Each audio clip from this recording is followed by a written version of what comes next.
You know, music is all about passion. With Peavey, we've been in business now since 1965, and the passion is still there. We've been very fortunate to evolve under the same ownership and management. We have amassed all this experience, and experience sometimes doesn't teach you what to do, but it kind of teaches you what not to do.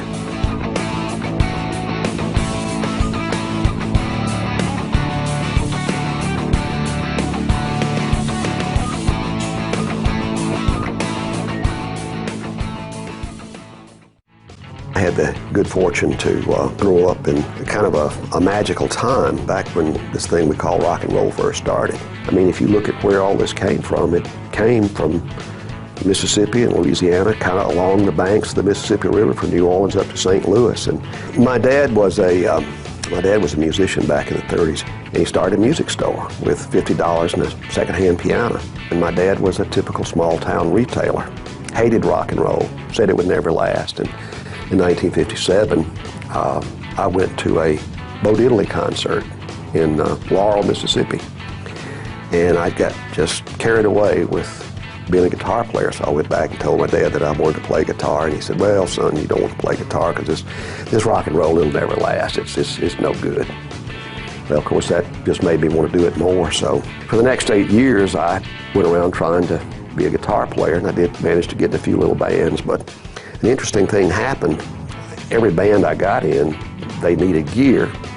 And when I was in high school, I took every shop course I could. I had machine shop, I had basic electricity, advanced electricity, and I could run a lathe, a milling machine, a metal shaper, surface grinder, and if somebody wanted a tremolo mechanism, give me a block of brass or aluminum or steel in a couple of hours. And so easy for me, I thought everybody knew how to do it. So on the way, I did find out what I am talented at, and it's building things. I've always been able to build things, and looking back, I used to win science fairs, I used to win model airplane contests, and it certainly wasn't because I was smart, it was because I was good at building things with my hands. I had to look at myself in the mirror and say, well, it looks like you're not going to be a rock star, so what do you want to do with the rest of your life? And well, you know, I love music and I love musicians, and I'm going to do what every musician I ever knew at that time said, and they said, I wish somebody would build good gear at a fair price. When music started out back in the 50s, rock and roll exploded. And in that time, most of the music manufacturing companies were owned by families. That's when Bill Ludwig and his family owned Ludwig Drums, and Leo Fender actually owned Fender. And about all this time, the Brits were very impressed with rock and roll music, and they kind of repackaged it and sold it back to us in the form of the Rolling Stones and the Beatles and the whole thing that we call the British invasion. Music exploded again. But this time it was in the golden age of the conglomerates, and this was the time that I entered the business because I was approaching things from a technician. And everybody said, well, no, you're crazy, you can't do this, you can't compete with this company. But as time has proven, that's not the case. I started out making tube amps, and I went into solid state amps, and then I went into sound reinforcement, making power amplifiers. We even make our own loudspeakers. Over those 43 years, we have earned somewhere north of 180 patents. The younger people today think that tube technology is magic, and it's not magic. As a matter of fact, I've been in this business literally all my life, and I've run into some craftsmanship, some art, but never one time have I ever discovered a piece of magic. You know, it's about sound, it's about feel, it's about emotion. We're modeling tube amps, not just how they sound, like you put a microphone in front of them, but actually how they respond and how they feel.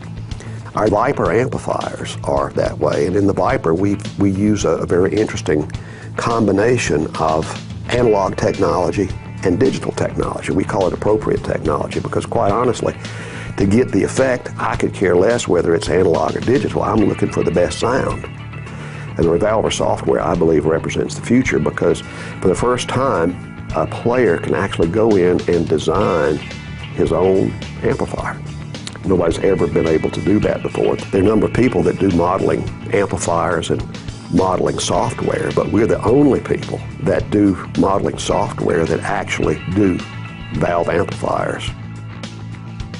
And when I decided to get in the guitar business, in the mid-70s, I wanted to do it a different way. I've always been fascinated with the fit and finish of rifles. You can't put a piece of paper between the metal and the wood, and those things were mass produced. And I said, well, you know, whatever machine makes those rifle stocks with that precision, I could make guitar necks that way. So I did a little research and found out it was called a copy lathe. They didn't make them in this country, they're made in Europe. So I went over there and bought one. And I bought a computer-controlled router profiler. We were making precision guitar parts. But you take a pile of precision guitar parts cut to less than 1/1000th of an inch, and one man in one 8-hour shift could produce well over 200 guitars. We've expanded even outside the music business. We have a division called Media Matrix. It's a huge digital audio networking system. Every theme park, almost every casino, the United States Senate, the United States House of Representatives, that system is built on our Media Matrix digital software. We have engineering teams literally all over the globe. And you know, I have the opinion that most all of us are born with a set of abilities or talents or proclivities or whatever you want to call them. The trick in life is to find out what they are and then go for it. A lot of people are doing things that they kind of want to do, but they're not good at it.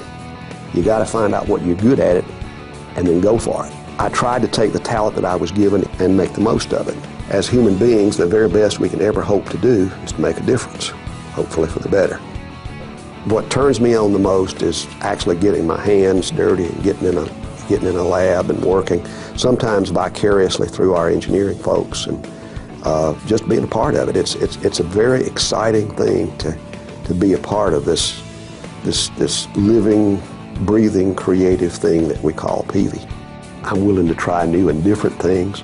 I encourage my people to be creative. Part of my job is to provide the organization, the infrastructure, if you will, to support those ideas.